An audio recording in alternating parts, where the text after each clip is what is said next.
Show. G'day everybody, welcome to another season of Not the Footy Show. It is episode 192, straight from Casa de Cocksmith. I'm Warrick Nicolson and I'm joined once again by the pork connoisseur, the pork cooking connoisseur, Mr. Robb Cox. Here I am, I'm happy to be here. 2019 is my year. New year, new me. Oh, that's the episode, done and dusted. I think, if you're coming looking for 2018 Cocksmith, you're going to be sorely disappointed. Gone. Whereas you'll probably get the same old me. We have just had an absolute pork overload. Yep. We are about to record that. We are recording this new podcast right now. We're going to be talking about the 10 predictions that I have for 2019 Cocksmith, and you're just going to wing it. I'm just going to comment on them. Exactly right. So that'll be the much more interesting part of the show. Sure. But we have just had a pork overload from the Condobolin region, I believe. Is that correct? Yeah, from the parents' farm at Condobolin, or to be more exact, a little place called Bobadar. Oh, Bobadar. Bobadar pork. Bobadar pork. Yep. Proud sponsors of Not the Footy Show. And if you'd like to be a sponsor of Not the Footy Show, get in touch with us at wgnicholson.com. The show will start now, and it'll also be on YouTube. So make sure you check out the link that I will put in the website and on the social accounts, because this show is taking podcasting to the next level. Ooh, vlogging. Is that what it's called? Sounds like flogging, but Yeah. it's vlogging. That's what we've been doing with this horse for way too long. Wow. Hope to have a schooner with every one of you tonight sometime. Thank you. Okay, we're back. No big breaks because it's going on the podcast or the vlogcast. What'd you call it? Vlogging. Vlogging, it is. It's on YouTube. We are on YouTube. It is time to talk about predictions, Cocksmith. You love a good New Year's resolution you were telling me just before we started. Yep. We're not going to get yours because no one cares, but they may care about these 10 predictions for 2019. Yep. Now, you wanted to hear them before we started, but we started speaking and the gold was flowing from you like a fountain. So we had to stop and we get started right now. But before we start, is it like I start us and then I stop us? Yeah. What are you wearing, Cocksmith? Today, I'm wearing, care of Wazza, I'm wearing my Not the Footy Show 3/4 sleeved T-shirt. Who have And you got adorned on the front of there, the mate? Mighty Dragons. And it's not the St. George Illawarra Dragons, is it? No, it's St. George Dragons. Circa 1982, 83. The way they should be. Logos. Do you know any Illawarra fans? I don't know any. Steve Mascord's an Illawarra fan. There you go. Masky, shout out if you listen anymore. Yeah, I like Steve, so I'm not going to. He was a Illawarra fan. Was Brad Walter an Illawarra fan? I don't know. Is He's Brad down there. He's there? down from Well, Corrimal or he something might like that, be. I think. So Yeah, there's yeah. another opportunity. And we've lost half our audience. I'm wearing the Raiders one, another New Year, New Raiders, Not the Footy Show T-shirt. We do have a whole bunch of people who have ordered them, and I just haven't seen them since I arrived. So the WhatsApp group of fame, it is time to get in touch to get your T-shirt. First prediction of the year. I'm not even going to go and tee it up. Go. Jerome Hughes is a star at fullback for the whole season for the Melbourne Storm, robbing the papers of their already prepared SOS Billy headlines that they've been preparing. Agree or disagree, Cocksmith? Well, this is one of the ones we discussed, and I'm not entirely sure. I think who do you have playing halfback? You got Brady Croft will be the halfback. Okay. Munster back in at 6. I don't think that they can leave Drinkwater out of it. I know I said Josh Drinkwater? Josh Drinkwater before. I meant Scott. I don't think they can leave him out of the team, mate. He's the most exciting young player that I saw in 2018. He's played one game of first grade, and he killed you it. have absolutely declared him as better than Josh. And killed it, just quietly. I think he's a special player. Don't forget, he played in the halves for the junior Kangaroos with Cleary, and Cleary was 6 and Drinkwater was 7. So, and he's a New South Welshman too. Don't forget that, he's played at the highest level in the junior ranks, and he had a great debut with Melbourne last year when Billy was unavailable or something happened to him. I don't know. But Jerome Hughes, mate, every time he's played at fullback for Melbourne, he has been the business. I know, but you know who Jerome Hughes reminds me of? And I haven't got any... I haven't done any research on this, but what was the guy's name that used to play halfback for Souths? He was a little Kiwi fella years ago, and he was in the game where Souths and East played each other, and Braithen Astor got a punch in the face from Fa'alongo. And later in the game, this little halfback that I'm talking about and Braith came together in a bit of a stoush as well. Do you remember him? Do you know who he was? I'll insert this later on. You'll have to. But if you can. That's who he what reminds year was me that? of. What year was the Folongo incident? 2008, 2009. But that's who he reminds me of. And he's like a player that really doesn't have much. He's a very one-dimensional player in my mind, Jerome Hughes. He's safe. He's Chad Townsend-esque. That's what he's like. And I think to be a special player in the NRL, you need another gear. Just quietly. I think he's a fantastic footy player. I think you're going to be surprised. He's going to be magnificent. What we haven't talked about at all is the last little bit of information that I put into that prediction, which is Billy Slater not getting the calls left, right and centre. Yeah. If you're the Papers, I think you cultivate that as many chances as you can. Of because course. it's nothing but readers. But I do get the sense that with Billy's decision to go and coach in the AFL, for St Kilda, I think it is, Yeah. there's a little bit of a, separation of the situation there, and I don't think he'll get the call won't go out from Melbourne unless you maybe have a serious injury to a Cameron Smith or something like that. Will he be on the staff with Queensland though, Billy? I'm not sure about that one. Yeah. He may find a gig. It's just I think that the way that Bellamy is wired, he's going to prove again that I lose one other star, or we just go about our business and get stuff done. And I think Billy played a couple of years longer than we thought he would. Yeah. He obviously had that period where he was injured, but I think that Jerome Hughes is the guy. But you're saying Scott Drinkwater, so there's prediction number 1. Number 2, the Warriors. They're going backwards without Sean Johnson. I think Stephen Carney's head won't be the only one to roll in Auckland. Ooh. As the owners realise they've had a huge mistake backing management over there. Who else has gone? Halfback. Who else? Well, the CEO, I reckon, will get punted. I Doyle? think Doyle is still around. I had nothing but good dealings with Jim when he was at the NRL. Yep. But they made a bit of a turnaround last year. I know they didn't finish the season the way they wanted to, but they weren't willing to commit to SJ beyond 2019, and before you knew it, he was out of there. I think this is a huge mistake. I'm not saying they win the premiership if Johnson sticks around in 2019. What I'm saying is the Warriors go backwards without him. Yeah, the Warriors are interesting, aren't they? They're so hot and cold that everyone knows this. I'm not breaking new ground here, but they're so hot and cold. And, it was one of their better years last year, 2018. They waned a little bit towards the back of the year, and I don't mean Wayne Bennett, by the way. They just kind of tapered off. I think getting rid of Sean Johnson is a mistake. Yep. Now, but I don't know what the machinations were as far as, did Sean just want to leave? Did he want more money? Did he want a new start or something like that? They still didn't need to let him go, but it's really hard to force a player to stay at a club. Yep. I think, look, I don't think the Warriors will make the 8 this year. I think there's going to be 2 teams that won't make the 8 that made the 8 this year. But we can talk about that later. Yep. Who else goes though? Will they have a big clean out? Will they just declare a big clean out and start punting players and assistant coaches and the coach and everyone? I think there'll be a clean out at the Warriors. They've recruited too many players in the last few years. I don't get, and there's nobody in the system. There's a kid called Hayes Purnham, Right. who's a fullback, Yep. but that's Roger Tuivas's spot, so Sure. check spot. So there isn't a half that is about to magically appear for them, Yep. and that's the concern I have if I'm the Warriors, because they also let Mason Lino go to the Knights. Oh, that's right. So So they're without a halfback, really. it's a worry. I mean, Blake Green will take all responsibility there, but yeah, I'm concerned for the Warriors. As for SJ, things were looking rosy about 3 weeks ago when he joined the Sharks, and we're not even going to really cover that part of it, but he's got a new coach. Congratulations, John Morris. Good luck. Number 3, Parramatta struggle early just as they did in 2018. Michael Jennings is Super League bound by June, and Brad Arthur could be out before then. It's a trifecta, was. Well, I think the first one informs 2 and 3. I think the Eels, I struggle to say they've let Corey Norman depart, which, yeah. So it's another player that Mitchell Moses doesn't want to play with, or maybe more so Norman didn't Is want Mitchell Moses still Deliverooing? Don't know. Not around He here. was this time last year, if you recall. We had that conversation. Not around here. He's not. Well, if he is, he hasn't been to my house. So thankfully.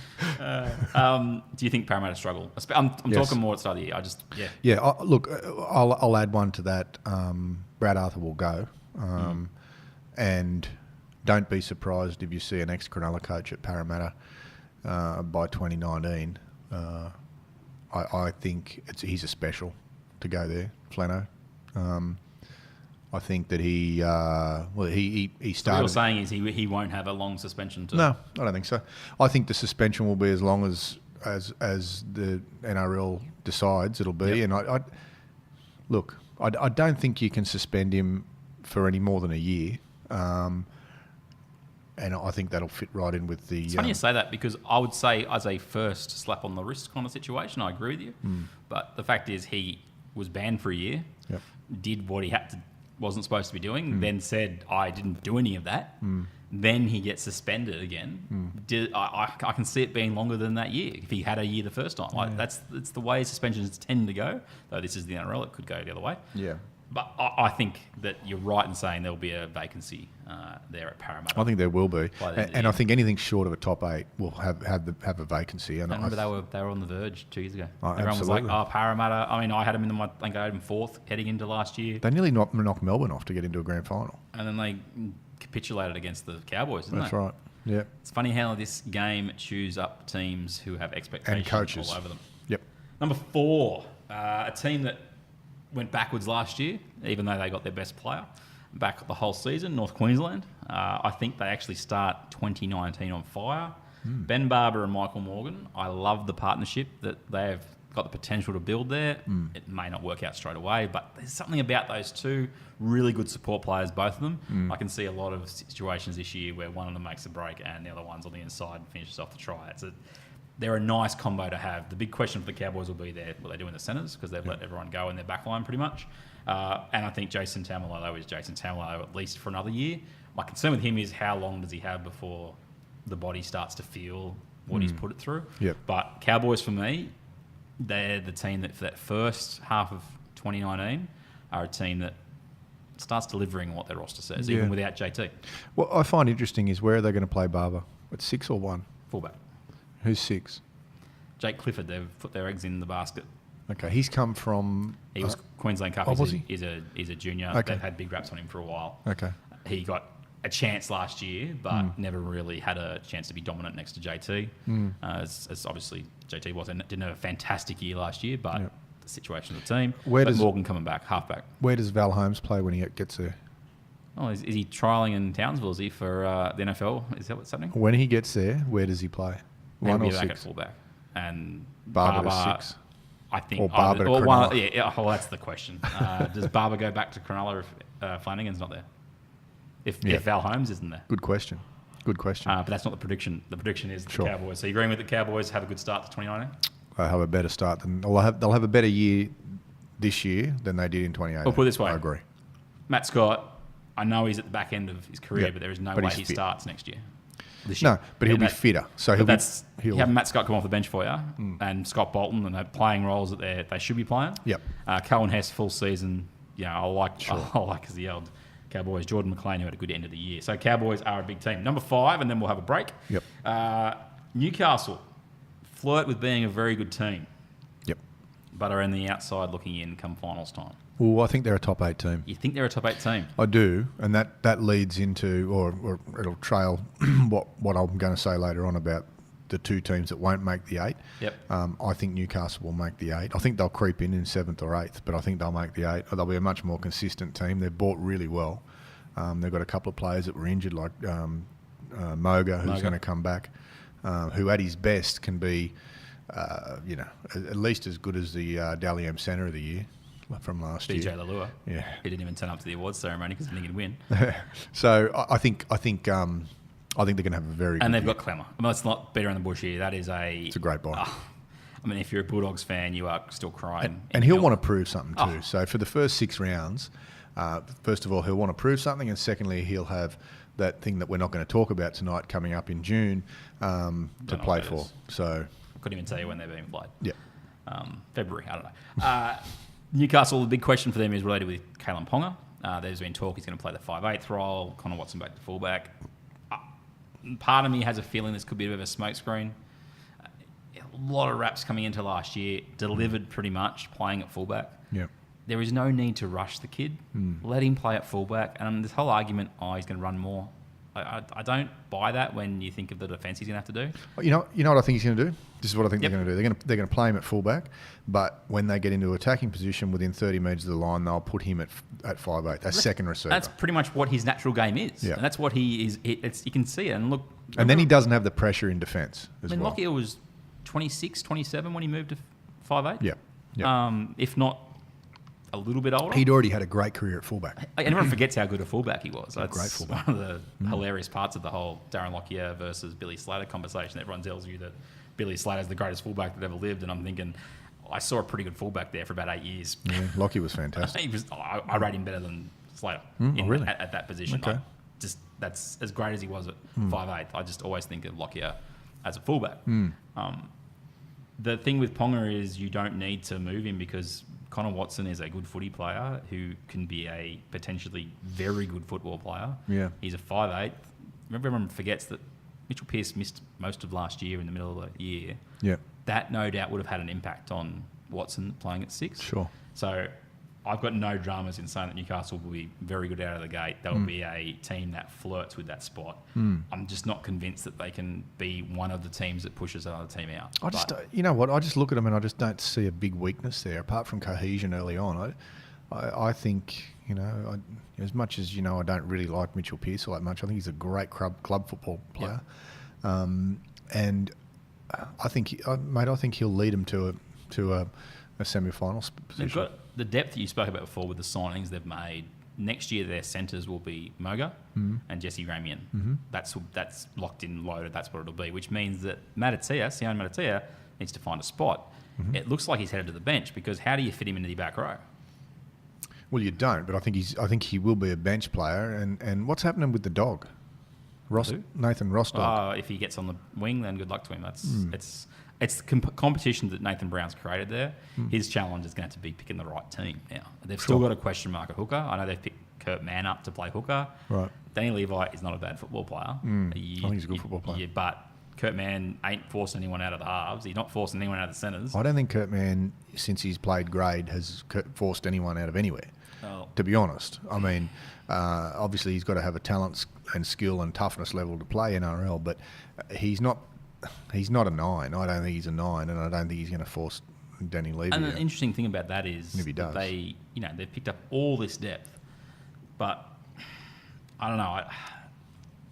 There's still questions for mine on what's Brown's style. Are they going to be all out attack? I think you'll see it this year. I think he's got a team he wants now. He inherited badly from the previous regime, or the previous 2 regimes.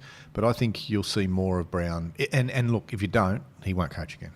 If we don't see quite a spirited lift in level this year from the Knights, he won't last. Yeah, they can't finish in that bottom rung of the table. No. Because of what you've said, that he's got the team he wanted. If they just miss out on the 8, I think he gets a reprieve. I think that's where they end up. That's my gut feel. Yeah, I think they'll make the 8. But yep.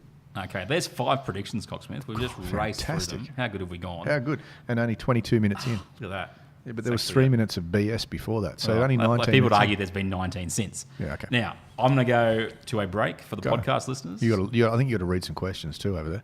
No, not really. There's only one from Brendan Clark. No one really wants to... Hey, BC. BC. Come on. Yeah. Okay, we'll leave with one as we head to the break on Not the Footy Show, right, episode 192.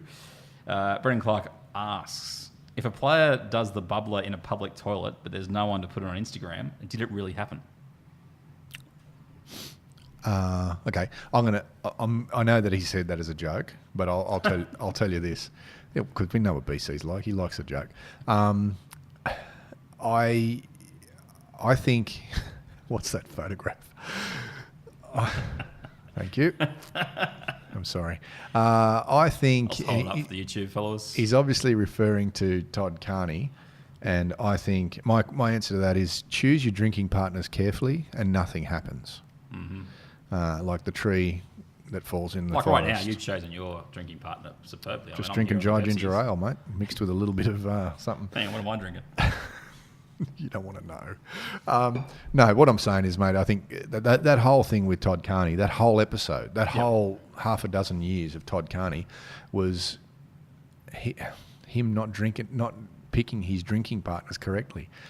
You know, it's well known. Drinking. It's well known that Todd would go out and he would recruit drinking partners whilst out, basically drinking with anyone who would drink with him, and a big mistake. Todd Carney did do some not terrible, but some bad things early on. He did plenty of those things. That was his issue at Canberra. But it most was the of volume. But most of the things he did were harmless pranks, and maybe shouldn't have done them as an NRL player and as a role model to kids. But he really didn't hurt anyone, luckily. But he later on in his football career, his biggest misdemeanor was he was a terrible judge of character. He would judge people that he would associate with whilst he was inebriated. Meaning he would judge them while he was inebriated, that they were safe to drink with, and people took advantage of him, and he did himself out of a career that could have probably come good. But anyway, that's the answer, Brendan. I hope it wasn't too serious for you.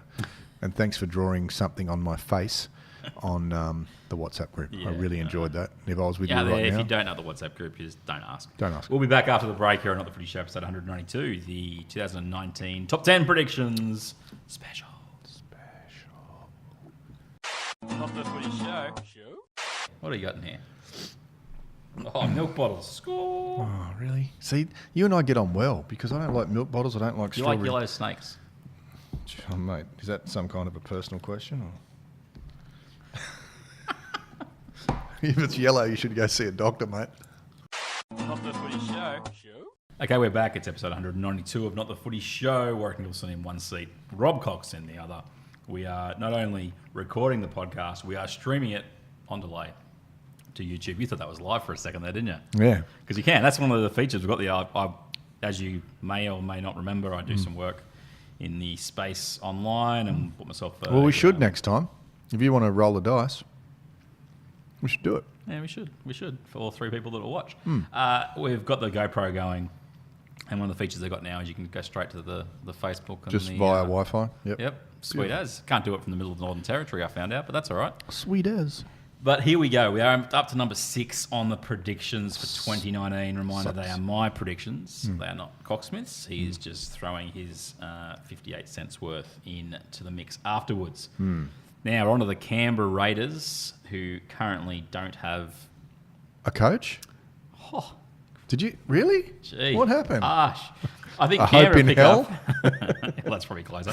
Canberra pick up a genuine halfback or fullback early to mid-season, as Sam Williams just isn't going to be the answer across the side from Aiden Caesar, which means if it's a fullback, Jack Whiten moves into the halves. There is a little Twitter thing going around from a guy who is a big Canberra fan in New Zealand, Right. who says that there is a good chance a young fullback from the western suburbs will be going to Canberra. Name in the names. next little while. Well, he's not named a name. The question becomes, who could that be? There is a fight going on at Penrith for that fullback spot, because young Dylan Edwards is coming back from injury, and Dallin Watini-Zelezniak, The New Zealand captain. exactly, loves playing fullback. Do you think that's who we're talking about, Cocksmith? Well, I think DWZ's a better fullback. I think he's a better player. In saying that, Dylan hasn't really had a lot of time in first grade, so and I think I'm not sure if he played any games on the wing. I would have thought that he would have been better off starting on the wing and growing into that position. But hey, I'm not gonna question Gus and his motives out there, or whoever's coaching at the time. Yep. I think he could be right. But is he also talking about possibly the Tigers? Because the Tigers have got a little bit of a clog up there. Well, what's the clog look like? I'm not familiar with the clog. Well, they've got a Kiwi fella that they what's his name? The 5'8" fullback from the Warriors. You know, the young bloke. You mean the one that's gone to Leeds? Oh, is he gone? Okay. Well, Tui see, I've been on holidays. He's on fire. Dragons fan. He doesn't care about the Tigers. I love the Tigers though. So he's gone, is he? Lolahia's gone. They punted him. Okay. Bye-bye. Don't know why. Let's go to the because he couldn't get him fit. Because Moses Mbai, remember? That's right, Moses He took Mbai. over. So he'll be staying. He's a good player. As long as it's not Corey Thompson, who goes okay, but he is not the answer for the Raiders. But if we shift back to Canberra, that is the question for them, is that they can't go into the season. Is Whiten your half? My thing with him is I don't think he is it sounds so stupid to say out loud, but I'm going to say it anyway. I don't like him as a ball-playing fullback. All right? Okay. But if he had to play 5'8" and was a running 5'8", I can live with that. Because he tries to overplay his hand, I think, playing as a ball-playing fullback, and he's not one of those. I'm not saying that you move him to 6 and say, I want you to set up 50 tries in the season. You're not asking that of a player like him. Whereas if you get like a Dylan Edwards, who is just a meter eater, just gets your sets starting well, can chime into the back line when he needs to run the ball. I think, look, Aiden Caesar, if you remember the year that he had it was really good at the Titans, 4 or 5 years ago now. He ran the show up there. And that's what Canberra evidently will have to have, because I personally don't look at the way that they've played the last few years with Austin and Caesar on one side of the field and the other. It hasn't really worked. Yes, 2016 it was fantastic and they played good football, but I say give it to Caesar and say run the show, kid. That's my feel. Yeah, I think it all hinges on Sam Williams failing that prediction of yours, and let's be honest, if history's anything to go by, then he could very well fail. The thing you have to consider is that Josh Hodgson doesn't need another dominant half. The way he plays. No, he doesn't. The key to that whole season was that 2016, he ran the show from there. As good as Austin and Caesar were, they were off the back of him. Yeah. Look, I think I think that Canberra would do really well with another half. I just don't think Whiten is your answer. I think Whiten, if anything, Whiten's more of a centre than he is a fullback even, I think. And I think that Galliam, centre of the year, says, no, you can't have my spot. The captain of the club says you can't have my spot. I get that. I get that. But I'll tell you now that if one of them weren't there, he'd be the centre. He'd be the replacement centre. Well, would he be? Because there's a kid called Nick Kotrick who needs to get off the wing. As much as I love him there, he needs to play closer to the ball. Sure. Or does he play fullback? Well, I think he's probably more of a fullback than Whiten is. But a few times there last year was very good. Yeah. No, I think someone like Chad Townsend would do very well at Canberra, being that kind of very steady kind of player. And that's the bit where I don't disagree with you in terms of I think he is a player who has some pedigree. He's won a premiership. He's a genuine half too.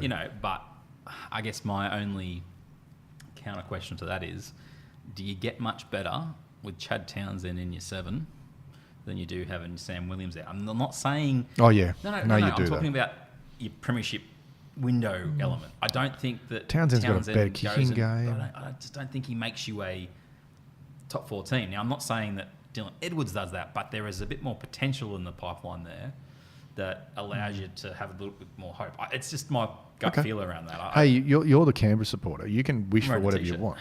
Exactly right. You can wish for whatever you want. I just don't think that... I don't think that a fullback is going to be your answer in putting Whiten at halves. I mean, in the halves. I could be wrong, and I'm happy to be proved wrong. Jamie Soward's got him on the wing. Anyway, number 7, Victor Radley takes the starting lock spot at the Roosters permanently and ends up forcing his way onto the New South Wales bench by the end of the series. There is a prediction for you. Thoughts? Yeah, I could see that happening. I could also see someone like Cam Murray. Maybe not 2019, 2020. Yeah, I don't think yet. But I could see Cam Murray in a light blue jersey. But Victor Radley, mate, he's... I like him. And I'd like him for New South Wales too. He looks as a player to me that if you give him 10 minutes, that would be his best 10 minutes. Totally. He doesn't need a role. A bit like Dylan Walker when he came on years ago at 5'8". It was one of his best 10 minutes of all. I hope you were joking then. I'm thinking, is he dead set serious here? I can't really tell. And I'm in the same room, which is a rarity. Joking. I still wasn't sure. Joking. What a masterstroke from the master coach, Loz. Well played, Loz. But to me, that's the role that he could play for us. Sure. And he'll move Isaac Liu to the bench for the Roosters, which is the role he played in the grand final anyway. And I think that's more his position. Yep. scary to think about what the Roosters' back row is next year. The big question more is how much has Boyd Cordner got left in the tank? I know he had a huge year this last year. What is he, 26? He's young, he's 25, 26, 25, but yeah. he's had a lot of footy. Even as much as he's been injured, he's crammed a lot of footy around that. Angus Crichton goes in there next year. Yep. And Victor Radley is your lock. It's a fair old. It's a great pack. It's a good team. It's a good team. Yes, they've only lost two. Is it? They lost, what's his name? Fergo. They lost Fergo and that replacement centre. Oh, Madison. No, They lost Madison as well. and Mavosky. Oh, Mavrovsky, yeah, but Mavosky. Madison's the other one who left. Yeah. But that's the prediction from my end is that Radley. I know Freddie loves the bloke, loves him like a brother or a son, or maybe he's his son. I don't know. Hey, have you got another prediction? Re the Roosters, by the way. No, we'll get on that at the end. I think you bet off the back of these and see what you come up with. But that's where we're up to. Yeah. I think that he will be in that team by the end of the series. Number 8. This is a bit of a left field one, and it's not really a gigantic stab in the dark, but it's a stat that I am quite interested in. Sean Lane, you know who Sean Lane is? Yeah, the giraffe. Does not score more tries than Will Chambers and Dane Gagai combined again this season. Can you believe that Sean Lane had 9 tries in 2018? Oh, wow. And Chambers and Gagai had 4 each. Fair dinkum. I didn't know that. What a stat. Oh, mate, you can make anything up you want, but that's David pretty amazing Middleton, that eat your heart out. the Australian rep player quality playing at Melbourne and at South, who both scored a lot. Like South scored the most tries last year. And Sean Lane outscored both of them. Gone to the Parramatta Eels this year, Sean Lane, just out of... A bit of a journeyman, isn't he, Sean? But I don't know why. He burst on the scene with the Bulldogs, had Great a really... player. And then apparently must have had an ordinary off-season, and then... I think there was something that I read somewhere about the Manly experience that he had. But it sort of leads to a bigger question of... Fuzzatua was the top try scorer last year. No SJ. Now, a lot of combination between those two. Can Fuzzatua...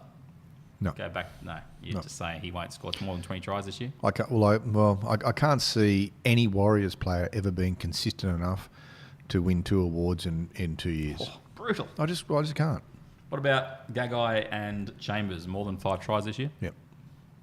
Both of them? Well, it depends on injuries, obviously, but if they're both, more than 5 tries each. Yeah, I see that. And Sean Lane won't get like 20? No. The only person that scores any tries for Parramatta all year? Fergo will score some. Fergo's a really good buy for them, mate. I know. We've had a lot of jokes about Fergo. I think he's a very good buy for Parramatta. Wow. I do. I'm no fan either. I'm not a fan. Oh, we'll get to the last 2 predictions, and these ones. Yep. These are speculative in the extreme. I thought you were going to say Well, spectacular. They're not. Well, the first one's pretty good. Number 9. This will be Ray Warren's last season calling the game week to week. What a safe bet. The emergence of Matt Thompson in the last few years has allowed Channel 9 to expose him to a raft of games. So look for Rabs to announce this will be his farewell tour entering this season. Thoughts? He's about 129 years old. I mean, you'd expect him to...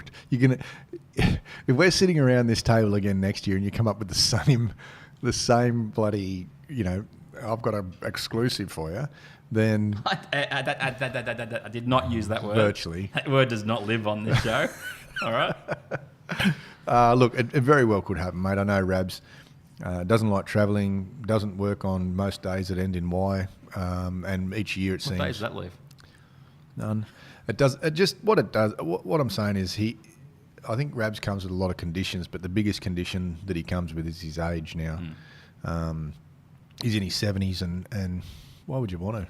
He's made plenty of money. Still has that big game voice. Oh, his voice is fantastic. still... I've been watching a little bit of the old stuff that's been on Fox League the last couple of weeks, which is what they should have during the season. Yep. There should be a classic game every night, guys. Get the message. Yep. And you can hear him in the early 80s, and there's just this... He would have been probably in his 30s or whatever at the end, but there was just this energy and enthusiasm to his... And he got better as he went. Like, he wasn't perfect at the start. But I'll just maintain there is a perfection to the way he commentates rugby league, which is he just says the player's name. Yep. He doesn't say anything else. Yep. And we've got some stuff that we'll watch in the next years. I won't say months because it probably won't happen for that time. But even on Origin games, when he's going through Fittler, Daly, Wishart, or whatever it is, like the way he does that is just... That's rugby league and how it should be commentated. Sure. And it's something that I'll give Matt Thompson credit. And I think he's adapted to that quite well. He doesn't overplay his hand. and that's something that a lot of commentators I think could adopt. Yep. Because you've got guys next to you who need to speak, and that's a skill that I think Rabs has had since he started. And if you look back at those old games in the 80s and whatever, he would actually be the second caller Yep. in a lot of those matches. So he'd learnt the art of pick your times to speak. Sure. And speaking of that, I could shut up now. But I think what you'll see is this will be the last year that he'll do anything week to week. I can see him doing Origin again, maybe next year, and maybe a couple of finals games in the grand final. But I think you'll see the end of him doing Friday night football, Thursday night football. He might do the odd Sunday, more of the Sunday game as the year goes on. But I think this is the one where he'll put his hand up and say, guys and girls, this is my last little run at commentating regularly. I'm only going to do 23 games for my 900,000 a year. Nice. Number 10. I have gone on a limb here. Okay, Cocksmith. This is unlike you. I've got through 9 relatively straight down the middle, logic, reason coming together for predictions. Yeah. But this one, Wheel it out. Billy Slater falls just short in winning the Wally Lewis medal as player of the Origin series, which is a prize given he goes back-to-back later in the season winning the Dally M and Clive Churchill. You couldn't help yourself, could you? I agree. I tend to agree. Get on, kids. Mate, let me just say something about that, and I might have said it because something's ringing in my head about it. They need to change. They need to change. Whatever they're doing with those awards, they need to make it absolutely transparent and not a rort like it's been, because last year was a rort with a capital R. That was bad. I mean, it was terrible. There was another just one. Bad. There was another one in that thing that I'm not pulling away from what he did for his team, but how did Damien Cook not win the Dally M medal when the Warriors finished like 8th or 7th or something like that? Sheck was good, but Damien Cook he was tremendous the whole season. They finished 2nd or 3rd, and he wasn't so great in that major semi-final. Oh, but I know what you're saying. That's not what it's judged on. No. Again, I'm sure this doesn't happen, but my pessimistic, cynical mind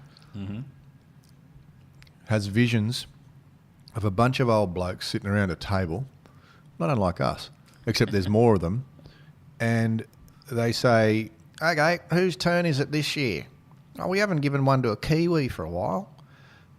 Let's give it to the Kiwi. Didn't Jason Tamiloa win it? But you know what I mean? Well, I mean a Warrior player. Yeah.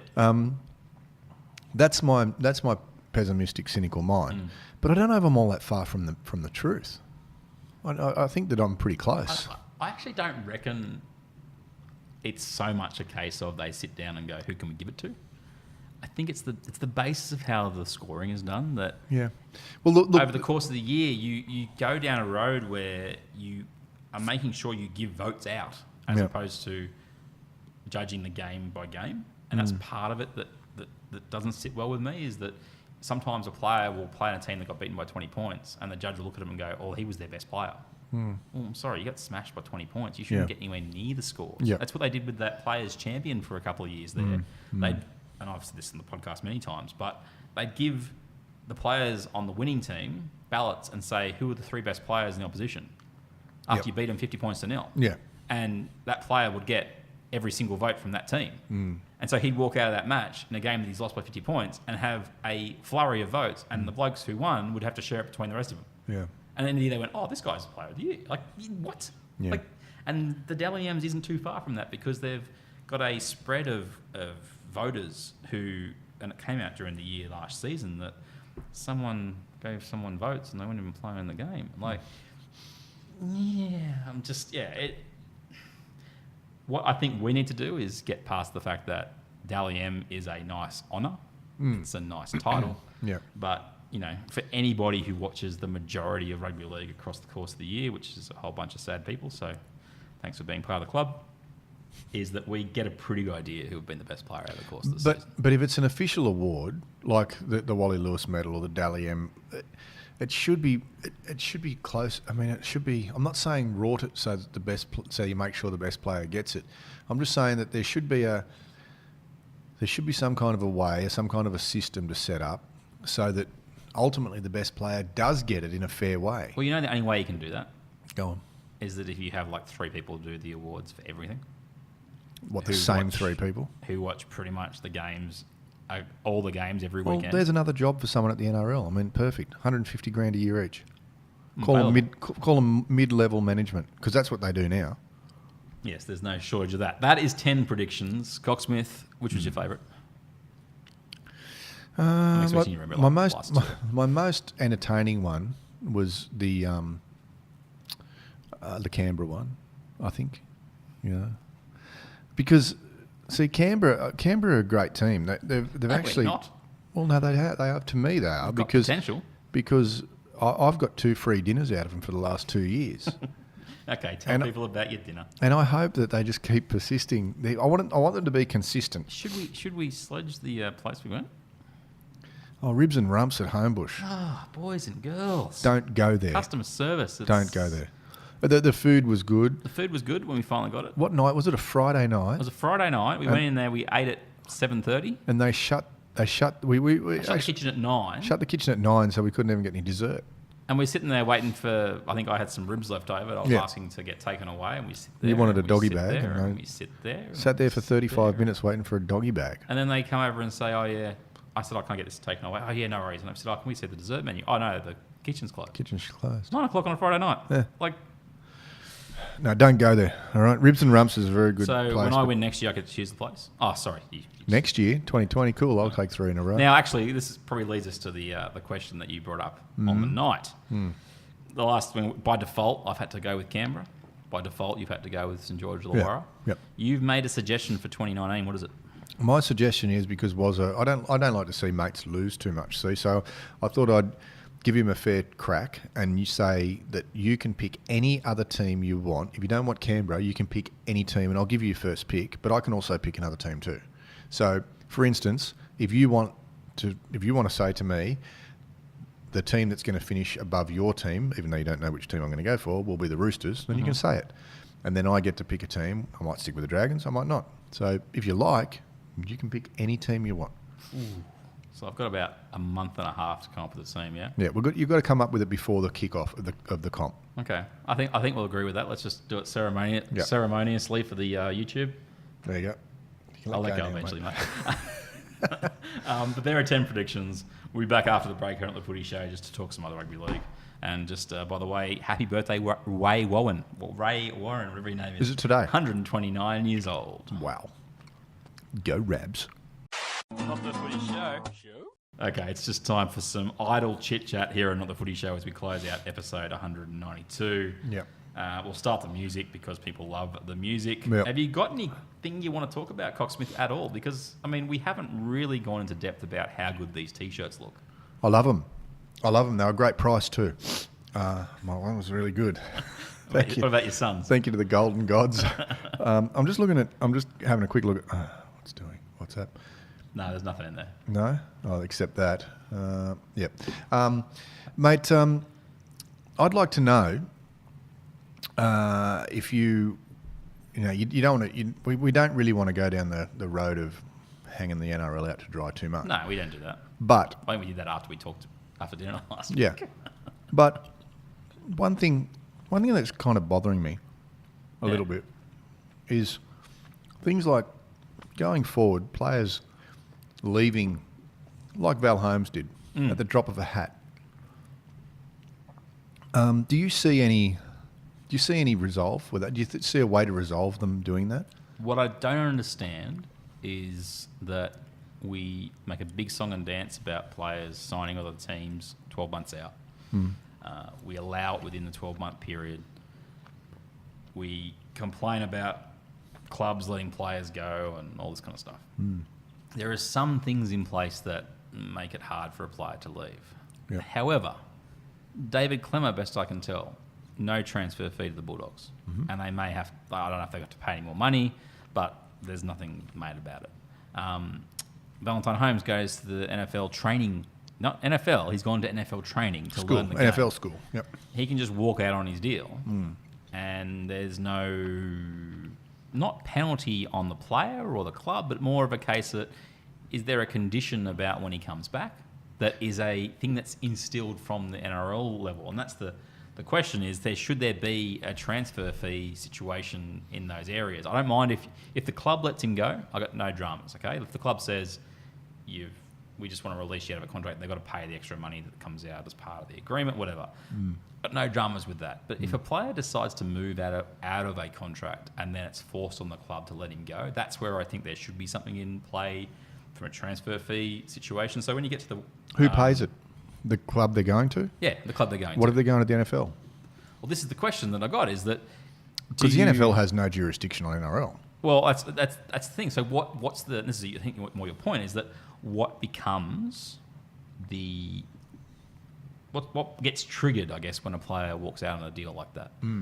Do you think that there should be... I mean, I'm just being devil's advocate for a moment, but do you think that the NRL should hold a certain percentage of a player's contract so that if they do break it, almost like a superannuation, let's say you're Warrick Nicolson and you're on $500,000 a year, and the NRL says, great, that's great, that's a really good contract for you, but we're going to hold on to 10% of that every year until your final year of that 5-year contract, where you'll be given a superannuation kind of bonus of $250,000, the $50,000 per year that we've held on to. If you break it beforehand, all of that money will go to your club. I mean, is that one way? And I never thought about it before. The issue there is more, where does the money come from on that bonus situation? What do you mean? Like the extra amount being held back? Well, the player will get it. The player will end up getting it. Is it part of his original contract, is what I'm asking? For sure. Okay. It's got to come out of his pocket. If he wants to break a contract, and a club enacts a clause in their favour that says, you've broken the contract, you've asked for an early release, yeah, we'll release you, but we're going to take that, whatever that money is, we're going to take that now for ourselves. And I mean, that's one way of doing it. Another way of doing it that I like is, if a player is going to go, this isn't so much for inter-club play, this is more if a player's going to go to rugby union, or if a player's going to go to NFL or AFL or whatever they want. I think the NRL should be well within its rights, and I think they should enforce a minimum term that the player can't come back. And this is something we have talked about, everybody, like off air. But what got me thinking about that is that I think you can't stop them playing. Well, you can stop them from coming back to the NRL. But maybe you can, how do I put it?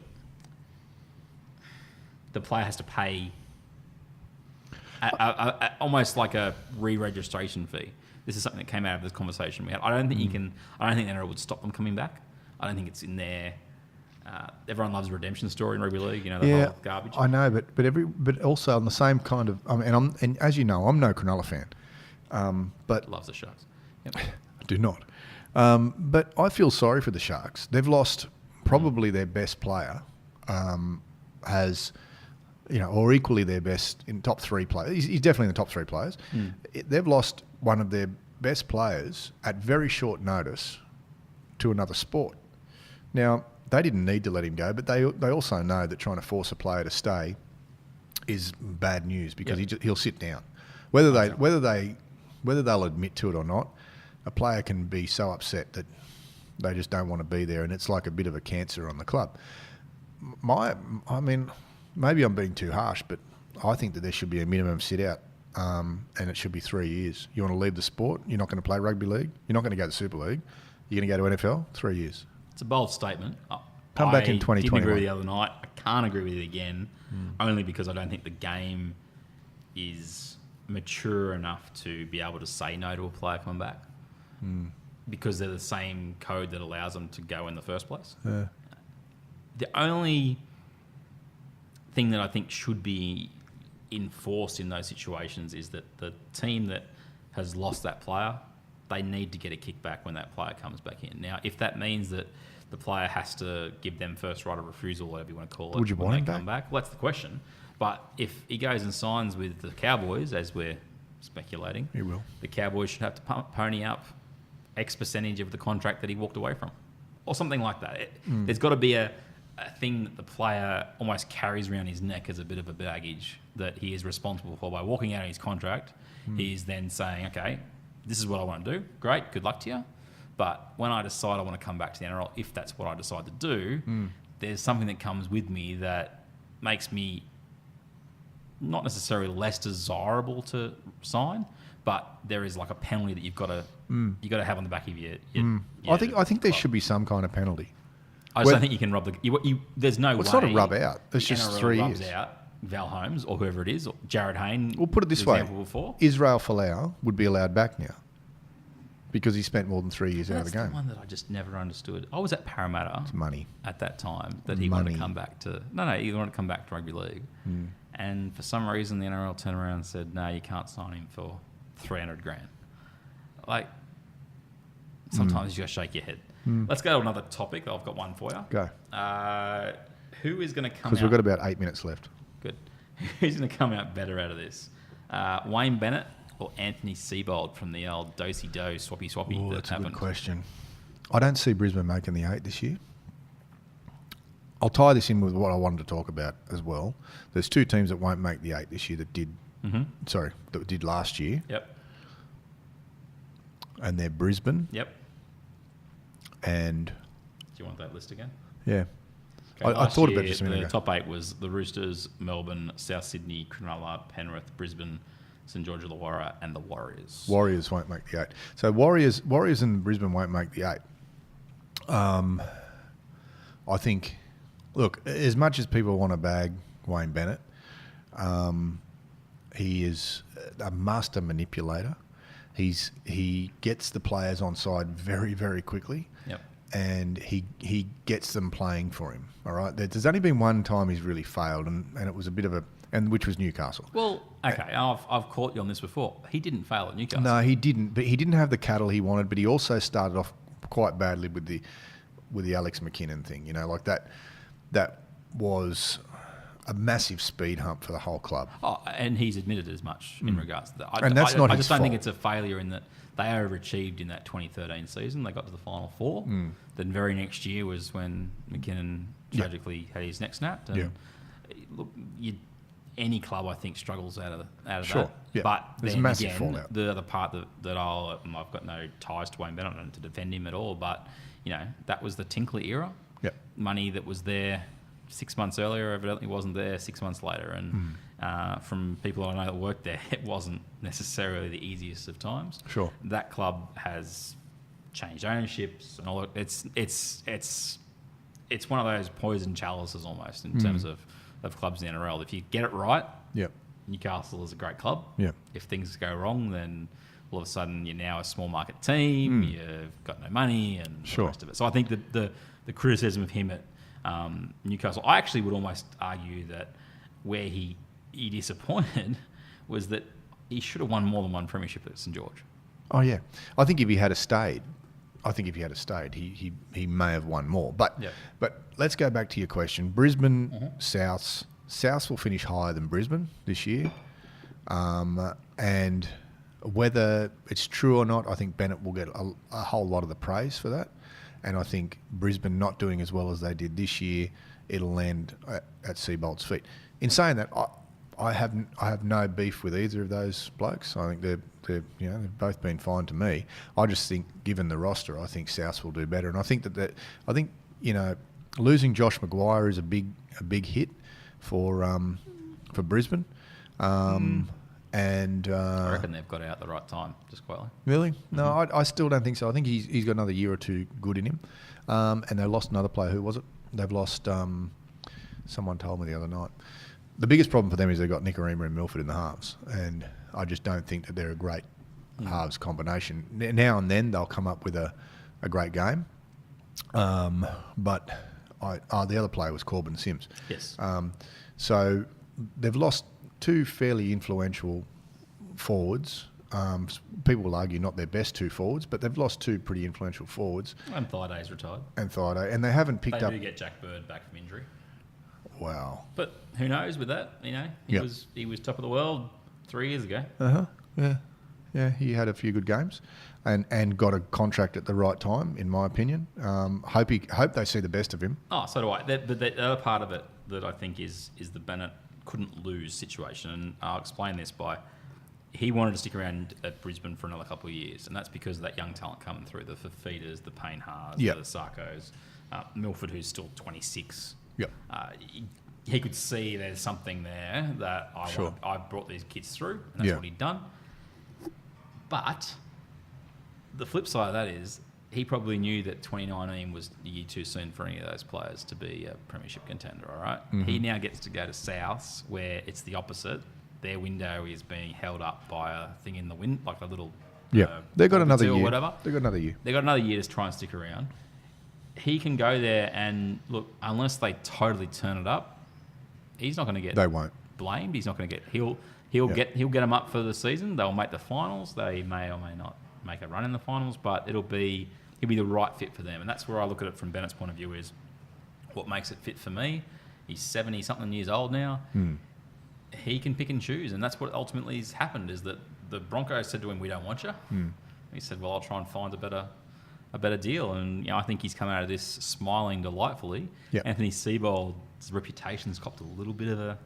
I think here because he came out and he said, I'm sticking around and I got no interest, and then 6 months later it's like, I want to go to Brisbane and why can't this happen? And I think a few things to the middle, like you say. I'm not interested. I'm at Souths. I'm my first year coach, and I've got no interest in any other club.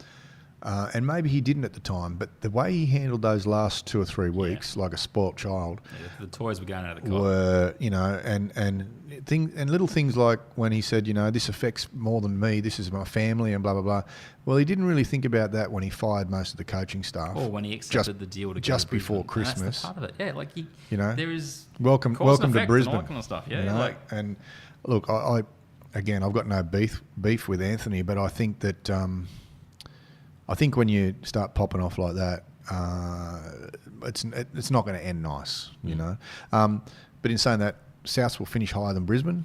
In fact, Souths will be in the 8 and Brisbane won't. So you've called that Brisbane and the Warriors are out of the top 8. I think so. 2019. I think so. Who comes in? Is that what you want to know? Well, you've said Newcastle. Newcastle will be in the 8, in my opinion. And judging from what you've sort of said, you've got North Queensland, or you've agreed with me before about North Queensland. North Queensland. Good. Yep. The other teams... Just quietly as we wrap up the show, how did the Tigers win half their games last year? Oh, they're on the bus.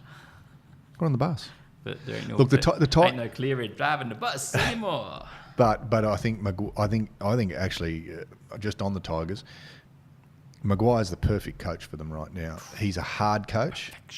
He's a hard coach. He will grind them, and they need that. That club needs a coach that will whip them, and I think they're gonna get it with Maguire, and they're obviously getting it in pre-season now.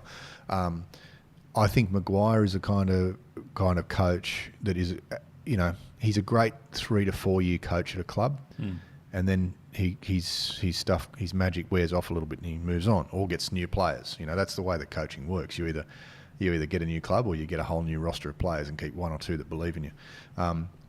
So I think it's great. I think the Tigers will do really well. They'll be out of that top 8, and I mean this sounds like I'm hedging bets, but out of that top 8 that I've named, there'll be 3 or 4 that will be really nipping at the heels, and I think Canberra will be one, given if they can get some cohesion in their halves. Josh Hodgson stays healthy and that 4-pack does its job, they'll be a contender for that So spot. there'll be Canberra, the Tigers, probably Brisbane, and I'm not going to say Parramatta. Newcastle, you said that? Newcastle are in the 8 from 9. They're in the 8. Yeah, there's those 3 clubs. I think it'll be a very close comp as it is every year, but I think the Warriors and Brisbane will drop out. Newcastle and the Cowboys go in. Nice. We will wrap up Not the Footy Show after the break. Here. From Casa de Cocksmith. At my house, at my fish tank. Not the Footy Show. Okay, welcome back to episode 192 of Not the Footy Show. We have a very special guest, Cocksmith. Yeah, what's your name again? Cocksmith.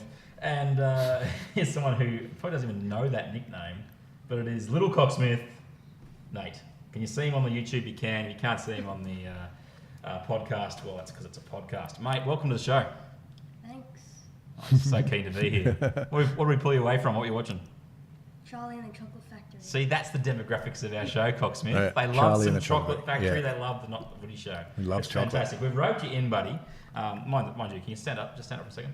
Just look at the camera. What are you wearing, Sunshine? Panthers. shirt. Panthers Not the Footy Show NRL podcast T-shirt. Now, in about 3 years, you'll actually be able to fit it properly, but that's fine. He's growing well. What I'm going to show him is that everyone knows that for the last couple of years, I've been a Bulldogs member. My nephew has been What a traitor. Raiders member. Yeah. I've re-upped for 2019, and we have got the packs that came through with the memberships. Oh, right. So I want to get young Nate to rate. Nate rates. Yeah. Rate it with Nate. Or whatever you call it, the segment. What a segment. All right. What is the better pack, membership pack? All right. What would So- you prefer to get? Was going to show you something. What would you prefer Which to one would you get? prefer first, Canberra or Canterbury? Which one This would makes you a prefer great first? podcast, doesn't it? Yeah. Canterbury. Okay, we're going to start with The what I doggies. think is amazing. Yeah. Can you just describe what you've got in front of you, mate? Nice and loud. What is it? A 2019 pack member little pack. Little What's in bag. there? What is it? What's it's a You want to open it up? Open it up. Unzip it, don't break it. It's like a little cooler and lunchbox. like a lunchbox. Is that good? Do you rate that? And look, it's even got my name spelt right on the front of it. Yeah, That's pretty correct. impressive. Correct That's spelling. the first bit from the Bulldogs. Yeah. Then you've got the hat. What's your thoughts? Can you describe the hat for people at home? It's got some stripes on it. It's proud to be a bulldog on the back. Do you rate the front of it?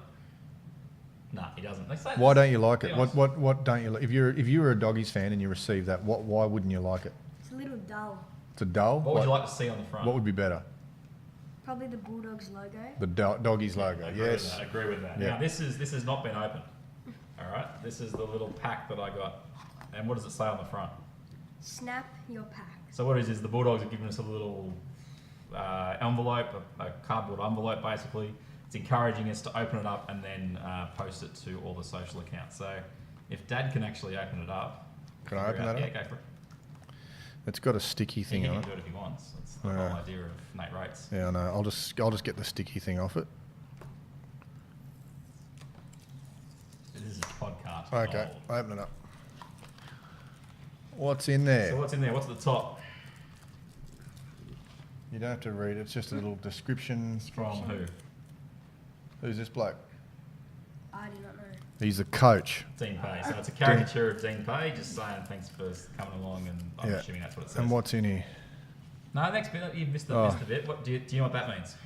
I think, is that all the premierships they've won? Yeah, so Yeah. they've got a list of, 8 premierships logos, basically, Yeah. for all the years. I think that's a pretty cool feature. Yeah, it's all right. Open it up. Here? Now, what does it say on the left-hand side? Members here first, exclusive access to digital content and receive all club news first. So they're basically promising that over the course of the season, your email and your SMS will get all the information from the club first. That's kind of cool. And what's this thing on the right? Loyalty level check, and it basically is like if you're 1 year you're a rookie, 2 years white. 5 years blue, 10 years bronze. Not bad. So what are you, So what Ross? am I? What's my little thing say? What's that? What colour is it? Oh, blue. So you're That's 5 awesome. years. On Is it that? Blue blue zone. zone. Yeah. So I'm a 5 years. You've been given those. no. I'm white. Oh. Oh, okay. But yeah, I've been their member for 3 years now. So Oh, the V. and I okay. get obviously my pass. I get a lanyard. What's that one there, mate? That's a Little key. little chain. key ring. That's not bad. So I can go to 14 games. I think it is across the course of the year. How much do you reckon I paid for that, Cogsmith? As you shoot out on $150 the bucks. No, How much? 120. 120 for 14 games and all this, plus all this stuff. That's a pretty good deal. except for isn't the it? hat. Other than that, it's all good. Yeah. So the hat we could improve. That's what you reckon, Nate Rates. All right. So put that down. That's the Bulldogs pack. $120 for 14 games and a couple of bits of memorabilia or whatever. Yeah. Yep. Now we'll go to Canberra stuff. Nate's a bit of a closet Canberra fan, by He the is. way. What's that, Nate? Pull it out. It's like a bag. What is that? A sleeping bag holder or something? Oh no, it's a Oh, it looks like a little jacket. rain jacket. Is that right? Like a little poncho, Snow jacket, I think. snow jacket. it's a. It's a lime green poncho. Does it have anything? Does it have any logo? Oh yeah, it's got a bit of a. It's got a Viking on the Open it back. up. There you go. Member. 2019 So member. it's a massive poncho. Yep. It's actually pretty cool. That'll fit you after all that pork. It smells like balloons. Yep. But we'll just open it up. Hold that side, mate. For people on the... Looks like a 3-man tent. Not bad, and it's rain's pouring down outside on it. Yeah, I think it's coming down. It's there. rather large. Yeah. There's the... I got a little... What's that? It's a satchel? What's it, a bloody pencil case? Pencil case or something? What's in it? I think you closed Yeah, it. he's closed There it. you go.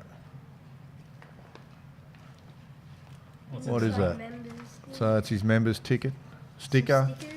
Oh, and his credit card thing, like his member card, 2019. And, Spelt what's that? correctly? A lanyard. So pretty exciting stuff. But there's a sticker in there which didn't get with the Bulldogs one. Right. And then... Oh, hat. that hat's That's better. Yeah. So That's explain that hat for everybody, mate. So it's got actually a good logo at the front. It's got some sponsors on the side. And what colour is it? 2019, and it's lime green. The whole thing is lime green, so it's Yeah. really distinctive. Yeah, that's better. Pretty cool. So, how much do you reckon I paid for that? How many games you get to go to? Yeah, it's the question. So, I couldn't get the same kind of deal, obviously, and I'm not going to do the same deal because I don't live in Canberra. Yeah. What I actually did was, my nephew is been a member for the last couple of years. Instead of just getting an out-of-town member for $45 or Yeah. $60, I think it was, what we've done is I've bought 4 game pass, general admission pass, for him and me, like a little family So pass. 2 people. For $120. We've Right. both got this pack. Yep. Not a bad little deal. Pretty good. I was going to do the same for my brother and his son, Yep. who are Tigers fans, and there is nothing like that being offered. Yeah. Yeah, they need to let you tailor your membership. Because don't they? that was like 4 games. I'm gonna go. I'll take him to maybe 1. Yeah. Like if I can get into 1, that's fantastic. We'll do a trip. Yep. Maybe another game if you're going to a Canberra game or something like that. Might Yep. tag along, but it was actually cheaper to go. That's 4 games than be a full member. What are you He's laughing just about? winking at the camera. He just realised he's been on camera for the last. No, he's just 10 minutes. he's just winking at it. So Nate Ray, you got to tell us. Which one did you prefer? Which one do you prefer? Definitely. Oh, it's hard because that comes with 14 games. I think I'm going to go with this one. And This- what's the key? The hat. The hat.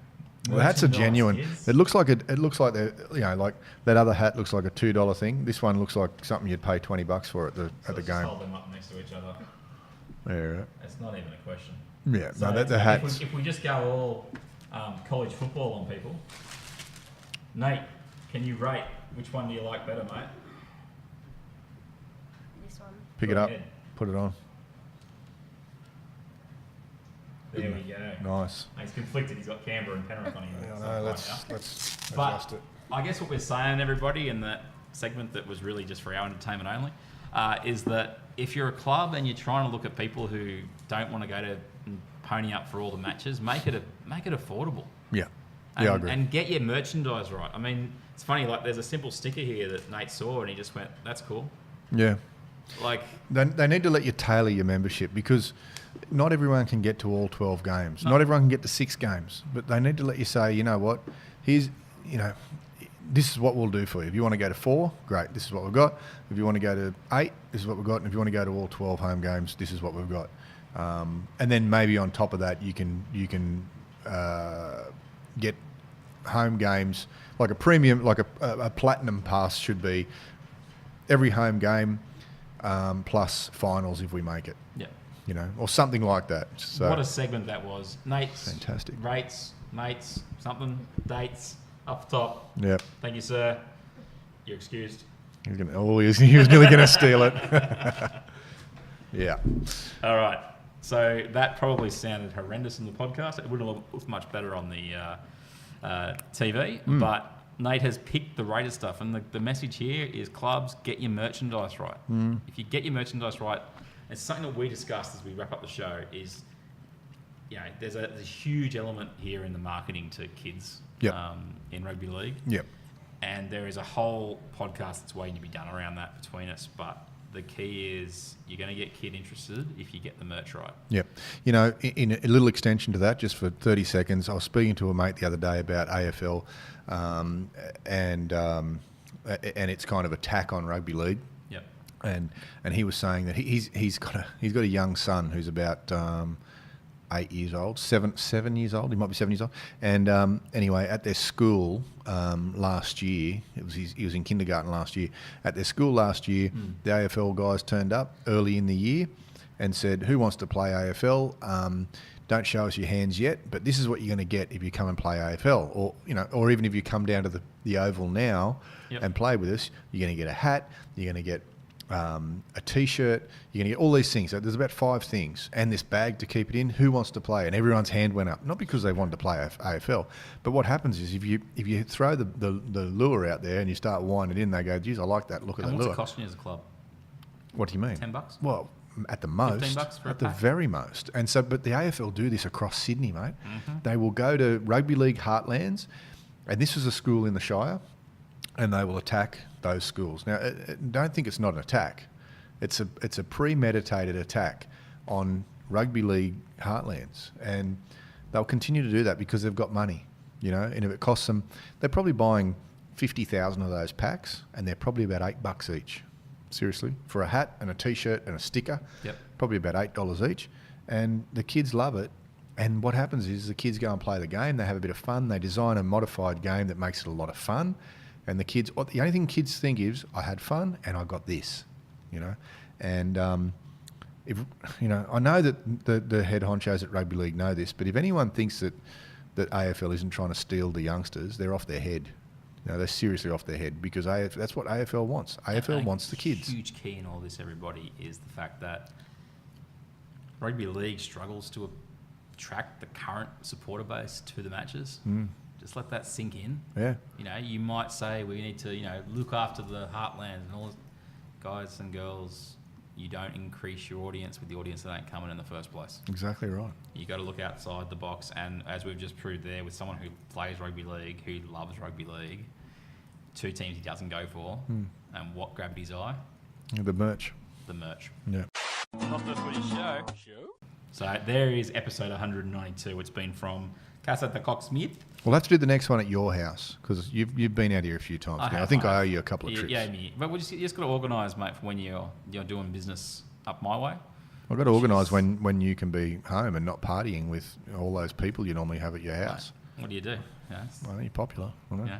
100%. Place was packed yesterday. Maybe one day we'll do a podcast from the Northern Territory, but let's talk about that later. We will. You can grab us on Facebook, facebook.com/NRL podcast. I'm on Twitter at NRL Tweet and at WD Nicolson. Mr. Cocksmith.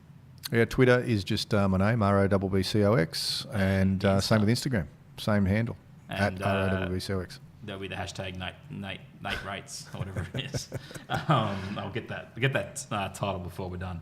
He might make periodic appearances throughout the season. We will make sure we get the other people on that have contributed to the show across the year, but I'm making no promises for this season. All I know is that, at different points we will be able to do shows. Who knows, we might do a couple more on the YouTube that are a bit more dedicated towards that. We still have a date with Pat Richards to make happen. Yep. Apparently he's just, on holidays. Hamilton Island, mate. Yeah, He's it's all right for partying. some. Good on him. But we will catch you next time on Not the Footy Show. Please rate us on iTunes and, tell one of your friends for us. Yep, and your mum. Well, that's what Robb did. Oh, what happened to him? I don't know. He's on ABC. He was on fireworks the other night. Was he?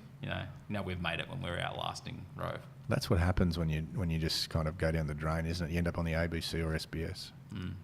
Awesome. With aggro. Catch you later, brother. See you, mate. Not the Footy Show. Pepsi.